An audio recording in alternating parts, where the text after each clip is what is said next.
رکھتا ہے، مہمان کا بھی حق ہے، پڑوسی کا بھی حق ہے۔ رسول اللہ صلی اللہ علیہ وآلہ وسلم ارشاد فرماتے ہیں من کان یؤمن باللہ والیوم الآخر فلیکرم ضیفہ۔ نبی علیہ السلام فرماتے ہیں جو اللہ پر ایمان رکھتا ہے اور قیامت کے دن پر ایمان رکھتا ہے اسے چاہیے کہ وہ مہمان کی عزت کرے۔ اللہ کے پیارے محبوب صلی اللہ علیہ وآلہ وسلم ارشاد فرماتے ہیں من کان یؤمن باللہ والیوم الآخر فلا یؤذی جارہ۔ فرمایا جو اللہ پر ایمان رکھتا ہے اور قیامت کے دن پر ایمان رکھتا ہے اسے چاہیے کہ وہ پڑوسی کو تکلیف نہ دے۔ فلا یؤذی جارہ، وہ اپنے پڑوسی کو تکلیف نہ دے۔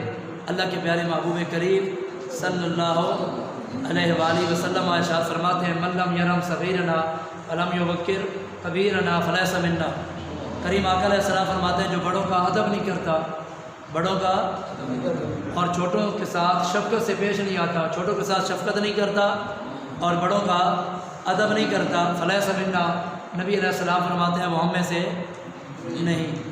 تو یہ مہمان کا بھی حق ہے کہ اس کی عزت کی جائے، اور پڑوسی کا حق ہے کہ اسے تکلیف نہ دی جائے، اور بڑوں کا حق ہے کہ ان کا ادب کیا جائے، اور چھوٹوں کا حق ہے کہ ان کے ساتھ شفقت کی جائے۔